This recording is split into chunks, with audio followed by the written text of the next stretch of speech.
Welcome back to another episode of African Voices Platform. My name is Chiwe Chihana. Black History Month may have ended, but Black history continues to be celebrated on a daily basis. On the 29th of October, we were in Rotherham at an event organized by REMA for Black History Month. In tune with the theme, Time for Change, Actions, Not Words, there were panels as well as poetry, music, dance, as well as art and stalls.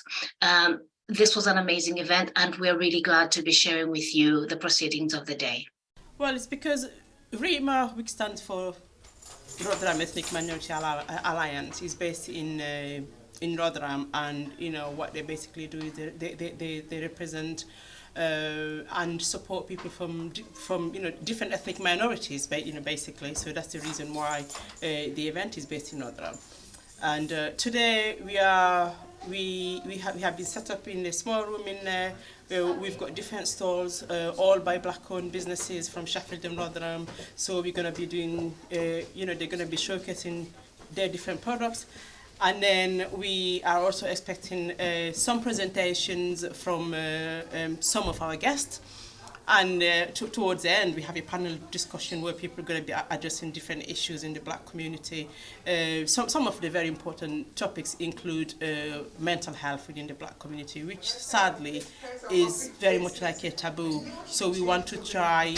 So we've got a speaker who is a specialist in the field who's going to be talking about mental health and also addressing those issues that are very strong in our community, basically. That sounds amazing. That sounds really brilliant. When you talk about the entertainment, who should we expect to be entertaining us? So we've got we've got a group of ladies from the Sudanese community, which is a very big community in Rotherham. They are highly involved in local events. So we've got a group of ladies who's going to be performing some songs and dance from the Sudan. So we're looking forward to that. Well, I hear you've also got some poetry going. I mean, your flyer looks vibrant. So what else do you have? So we have got some poetry happening. And like I said earlier, we're going to be we're also expecting a presentation, like I said, from this other lady who's going to be telling us about where she comes from, which is particularly Sudan actually. So she's going to be telling us about her country and like struggles they have in the past. But we're trying not to focus the presentation all about struggles. So she's also going to share the good stuff about her country. Like things like like things that people don't usually know about. So I'm not going to give too much today here, before a presentation, because I don't want to spoil it, but it's going to be really, really interesting. So we've got that, and then myself going to be talking about Black History Month, like why did we celebrate it, why, where did it start, how did it come to the UK, and why it's important for us to bring different communities together, not just the Black communities, but like other races and communities together to come and share and celebrate with us, because it's not only about celebration, it's also about learning and about trying to understand where Black people come from when we talk about Black History Month, and why really is it important to keep doing what we're doing. Jeans ask her, how do I fit? She's empty of answers, searching for a time machine to travel toward the comfort of stick-thin threads sewn into her youth. Her smile slips. She questions her choices. Her mind a dystopian epic battling for survival. There is no space for her here. The blue jeans hug her figure like a pillow in the wrong case. Leaves an empty space 3 inches away from the dip of her back. A third space. Held together by a measly belt commanding her belly to stay in place. She gathers her unruly body and sucks in her ribcage. 1 hop, 2 hop, she is a dancing mistress. 3 hop, 4, she has guided her hips into distressed denim. Fat black girl, apple bottom, elephant batty protruding, Saraji Bartman, bones in a cage, red bones fed as meat, frenzy, gnashing of teeth devouring her body. And the gavel's handle smacks the stand. And here, now, I can hear its echoes and the pale girl's giggles behind those curtains. as I dance for them. Hops and skips from one foot to fit, but it won't budge any further than thigh. This cubicle, a cage, every mirror a reminder that there is no place for her apple bottom here. And I am in this paper chain of driving bodies, a spectacle hanging through the halls of history, a museum case of mine. While the fat black girl walks, a fat black girl walking, a fat black girl walking, a fat black girl walking, the fat black girl walks. I think it's about being an ambassador for poetry. It's about celebrating poetry in all its forms, in all its identities, the richness of it, and really championing it to every and anyone and saying that you are a poet, and that anyone can get involved in poetry. Lovely. The last time you were on our show, you had your film out, the one dedicated to the Windrush generation. Yeah. You've since gone and you're doing more things. I think you've gone to university now, as far as I'm aware. Since the Windrush film, this is the first Black History Month of senior engaging. Talk to me about it this year. What's the significance?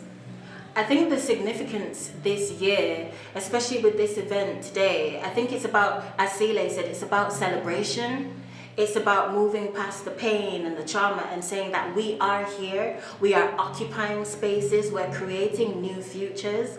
And, you know, I missed the Sudanese presentations, but just to hear yourself and Patty and Ursula and Felix speak was just so incredible in all of your occupations. But one thing that you spoke about was about occupying space and moving past the distractions, which is racism, and really stepping into your autonomy. And I think that's what this year is about, stepping into ourselves and not just dwelling in the pain of it all. Absolutely, so that's really encouraging to hear. Danae, through the years, I've loved your poetry. I think you tap into my emotional things I can't explain about myself a lot with your poetry. You do that so well. Specifically today, you gave quite a lineup of poetry, and the Saatchi Bartman one, I mean, you brought some humor into it. What's the story there? Because that's a very significant story, and currently the African continent is reclaiming a lot of their artifacts or things that were stolen from them, but the Saatchi Bartman one is not something that is heard of. So could you talk to us about that a little bit more? So it's a story that I'm still learning about, but the Saatchi Bartman story is one where she was taken from South Africa and captured from South Africa, and then put on in various different shows, the circus. She was locked up for quite a long time because of her behind, because of her bottom, and this was something that white people had never seen. So it was like wow, they're enthralled by this. And eventually they brought her over to Paris, excuse me because I don't know the full story, but they brought her over to Paris, they occupied her parts, they placed her in a museum, all her parts scattered in a museum, and it wasn't until several years later that she was then sent back, well, her body parts was then returned to South Africa. But I think for me, even though I don't know the full story, what I do know is it's the objectification. It's the way that they saw her as beastly, which a lot of black women are seen as. We're seen as beastly and not beautiful, and she was only there to be stared at, to be poked at as if she was some form of entertainment, as if she was this exotic creature and not as a human being. And I think that's the thing that stands out to me about her story, and how she was then kept by this huge thing that we call the Eurocentric masters, European white masters and elitists, how they kept her body in a cage for so long, locked up. I think that's incredibly, I can't really find the words, but I think that's incredibly powerful, how they can hold your body in a cage for so long and not allow you to live freely. So yeah, I think the gist of the Saatchi Bartman story is that they kept her and they never released her and they never freed her. They just saw her as an object, as a piece of entertainment, as a beast, until she was then released back to her home country for her spirit actually to just lay to rest. So today is very significant because so many people from Rotherham, different cultures, are coming together, celebrating, and the one panel member that I was part of called this, Black Celebration Month. So we're all celebrating our different cultures, we're having serious and unique topics, amazing performances, Sheffield's Poet Laureate Danae Wellington was here and blessed us with the words, so today's been really good. So glad to hear that. Now, you've grown up in Rotherham and you've seen Black History Month celebrated. What sets this one apart from the others? What sets this one apart from the others is the number of different people from different communities that have been here. So I really enjoyed the presentation on the Sudanese culture, learning about, a culture that I'd never heard of before and finding out a bit more about its people. So I really enjoyed that. I was invited to be part of today, which was really humbling and a fantastic experience and opportunity. I think it's a great time, and we need to take the time out, Black History Month, just to be able to reflect a bit more about the story of people like us, people sometimes referred to as people of color. It's not one I'm particularly enamored with. But it's important that we take the time to reflect on our journey, to be able to tell our story, which goes way beyond what people want to. When people talk about Black people, they start from slavery and colonialism, as if we did not exist before then. And it's really important that we take the time to tell a story about our people, our place, our culture, and the contribution that we make to society wherever you find Black and ethnic minority people. Thank you very much. So this year's theme across the UK is Time for Action, Make a Change. And I think the sub-theme around that is whilst being racialized as a population of Black and Black African, Black Caribbean, and not people of color in this case, we're also expected to do the work of anti-racism, and it's exhausting. What are your thoughts around that theme?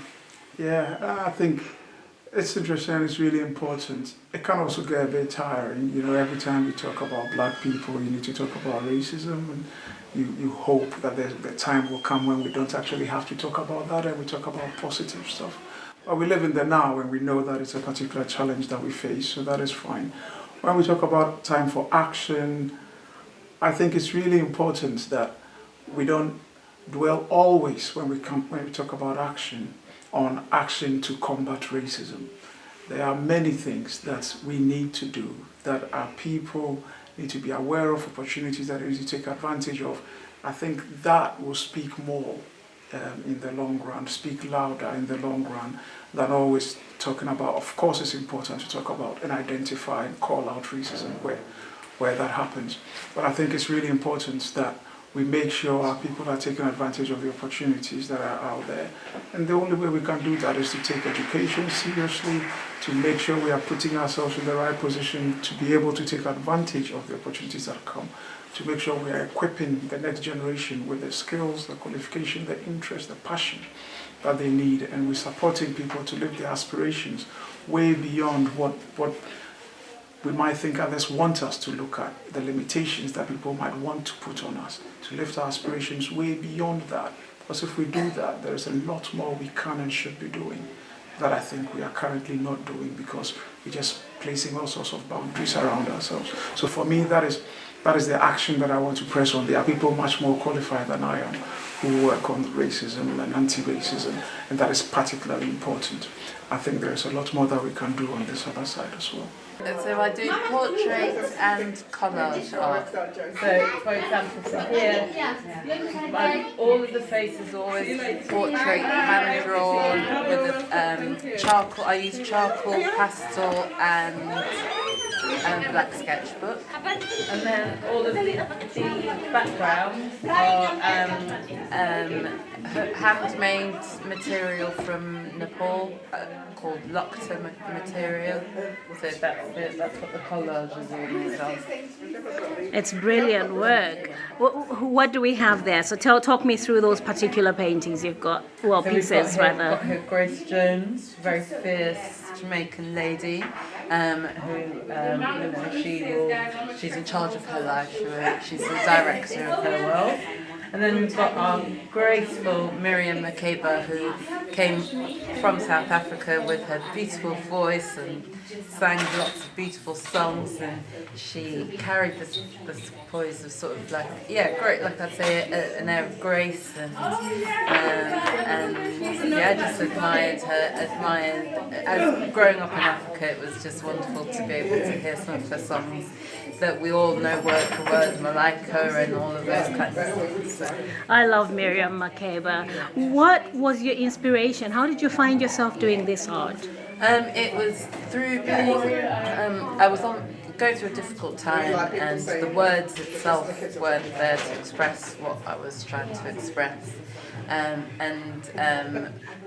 My housemate at the time, he was doing an art degree, and he said, just pick a sketchbook up and draw, just as a pastime. It had nothing to do with what I was going through.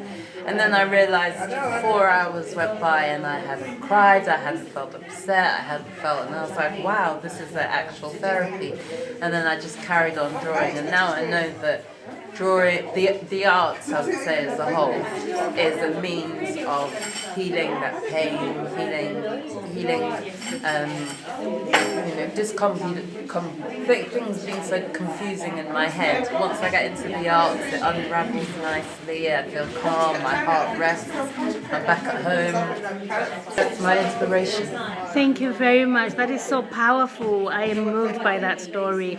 And so it's Patty B. That's how people find your art. Where do they go to look for it? You can go to www.pettyb.co.uk online, but I also store it in local stores. There's the Gravel Pit on Aberdale Road, Cole's Corner on Aberdale Road, Wick and Wire in Netherredge, and also Juno Books on Chapel Walk. Juno Books on Chapel Walk. So there's local stores where you can find it as well. My business is called Damilola Jewelry, and I make design stainless steel jewelry, and it's 18 karat gold plated. We also make silver pieces and silver pieces. The collection is not launched yet on the website, but it's coming soon, very, very soon. So yeah, I make like custom pieces can be made, and custom rings and pendants. Everything looks appealing to me. Like, everything's exciting me. I'm seeing flags from Angola, Zambia, Ghana. Is that the idea, that everything will be a theme, or? Yeah, like a theme, and I call it jewelry with meaning, because I feel like if you look, anything on this table you look at, like the pendants, it's going to spark a memory, it's going to spark maybe like happy times, you know, like if you look at the flag of a country you've been or that you come from, it just, you know, it's going to bring a happy memory. Or if you look at the positive affirmations, the world is yours, to remind you who you are and anything you can achieve. And like the Africa pendants and the anks, everything has meaning, you know. I love things with meaning, so I like to have jewelry with meaning. Speaking of meaning, what does Damilola mean? Damilola is like Yoruba name, and it's like God has given me wealth, joy, and basically everything good. And I don't just look at wealth as, you know, money. As long as you've got life, you've got wealth. Once you've got good health. And good health is important to me too, because of my son who was born with a rare condition. So health is wealth. Thank you very much for joining us on that episode of African Voices Platform. My name is Chiwechi Hannah.